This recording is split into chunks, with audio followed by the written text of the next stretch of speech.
Coach was just in here talking about how you guys have pulled out some of these type of games early in the season. What did you think the difference was maybe coming down the stretch in this one? We were just one play away. Missed a rebound, had a tough no call for a charge that I feel like should have been a charge.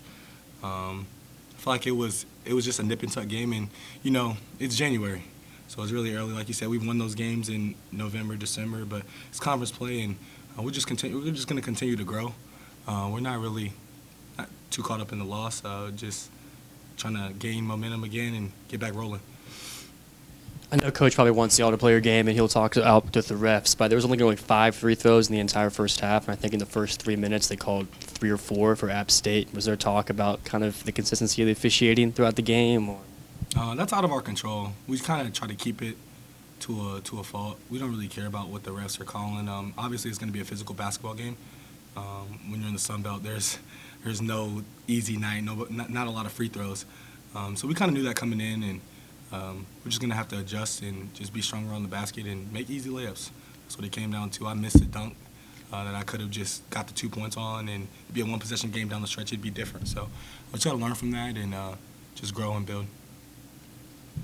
You look at Terrence's performance tonight, really just, really carrying you guys throughout the game, 19 points. Talk a little about kind of his impact on the team and just what you kind of saw of him tonight.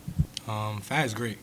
He's great every night too, which is really huge. He's really consistent, and like you said, he made some big shots tonight, and some were in and out down the stretch that he normally makes. And he's just always going to be fantastic. He's going to be himself, which everybody enjoys inside the locker room. And you see, we all playing with great passion, so including him. So we're just going to continue to grow and build, like I said, and just move on from this. You kind of yourself, you kind of provided that spark in the second half that really kept your team kind of in the game. Just talk a little bit just like what it kind of means to you to kind of have that sort of impact to be able to kind of keep, you and your teammates sort of locked in down the stretch.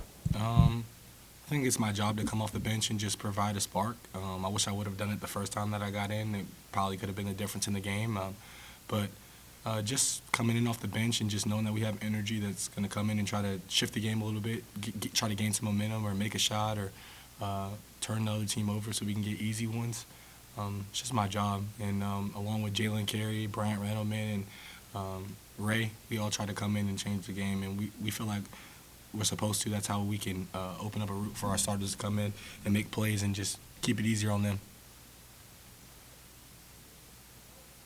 This seems like a very mature, kind of old school team. You guys came from behind at Kent State. You come from behind on other occasions. You were down 16 tonight and rallied to take the lead. You feel like that gives you guys, you mentioned it's just January, will continue to grow. Does that maturity give you an even better chance to have that attitude and not get rattled by a couple of losses? Yeah, for sure. We have a lot of older guys. I want to say 6 graduate transfers or around there. A lot of old guys that have been here for 4 years who know the system and things like that. And I feel like we've been through tougher times in this. A lot of our players have, been through tougher seasons and not been able to compete for a conference championship 2 years ago and stuff like that. So that just helps them, and it helps me because I'm a younger guy. Me and Jalen Carey, we're the guys that are coming off the bench, and we're the people that are going to be here next year. So it's just like when our older guys are the ones that are just straight-faced and we're never out of a game. Even at Southern Miss, we felt like we were down 10 with a minute to go. Everybody's still like, we're going to win the game. So, obviously when you have older guys who have been through different situations in different times, it's going to help the guys out that haven't been there. Tonight, Xavier, you guys had an incredible crowd. There was over 7,000 people in attendance, and at that 11-0 run at the end of the first half, you're waving your arms. Get up, get standing, get involved. What is it like to have that many people behind you and just JMU Nation? What have they meant to you all this season? Well, they've been amazing. Since I can remember Radford, even like the college game day, I felt like that had that feel to it. Like I said, our fans are amazing. They're always here for us, and I just hope they continue to come out, even though we've dropped a couple, and I just hope we continue to be exciting. But at the end of the day, it's about the guys in the locker room, and we're going to play. Like I said, we're going to go on the road soon again, so just hoping that we can just grow from this and continue to build. I feel like that's just the most important thing that we have going on right now. And like I said, we do appreciate them every time. They're here and they're loud and they make a difference for sure. 7,000 people definitely makes a difference after just playing some over the break games where there wasn't that many people here. We love our fans and we love the students. So we just hope that they continue to show up for us. And tonight in the second half, you come out, hit 2 big corner threes, get a tough attacking layup. You hit the layup at the end of the game as well. And Coach Byington has you in during a lot of those clutch minutes. What is it like to have that type of trust from Coach? And how do you feel having that task of guarding one of the best opposing guards on their team in those closing minutes in a very tight ball game? Getting stops is my job. Sometimes Mike Green has the green light and he's making shots, and I feel like soon he's going to get back on track, and he's been working. I've been working.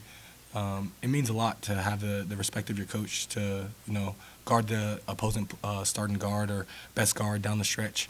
It means a lot, and I'm in my second year. I'm still learning, still growing.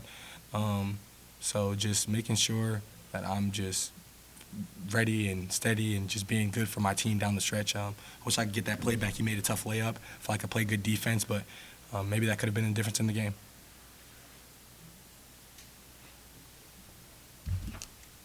You know, 5 games into conference play, what are some of the biggest things you kind of just learned from playing Sunbelt opponents, playing with Sunbelt refs? Just kind of some of the biggest things you've learned about just playing in this conference. In this conference, it's going to be a brutal, tough game every night.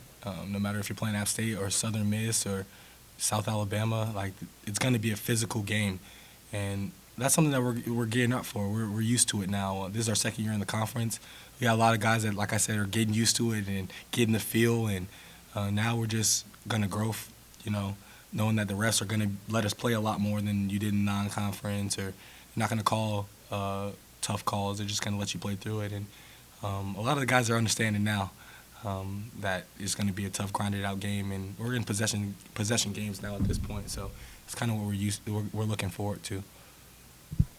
Xavier, what was it about what they did inside to really kind of alter you guys' shots in the paint? We have 2 of the best shot blockers in the conference, and we knew that coming into the game.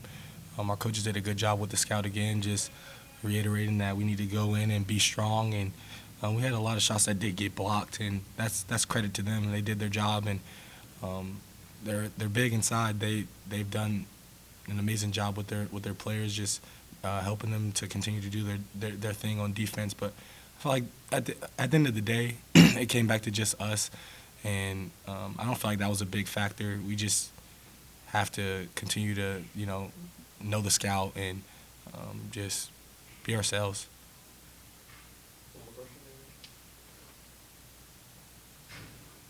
You mentioned Mike Green and yourself getting back on track shooting-wise. There's a lot of chatter about how physical the Sunbelt is inside.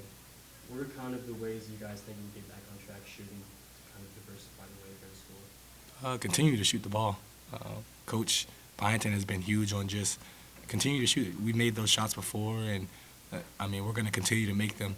I feel like maybe we should mix it up a little bit more, but they're giving us open shots. We just got to make them. Just get in the gym, continue to rep out, and that's what we're going to do. I know Mike isn't rattled. I don't feel rattled at all. Like you said, I came in and made a couple corner shots today, and I know he's going to continue to shoot. I'm going to continue to shoot. So they better hope we don't make them, because we're coming for sure, coming after people.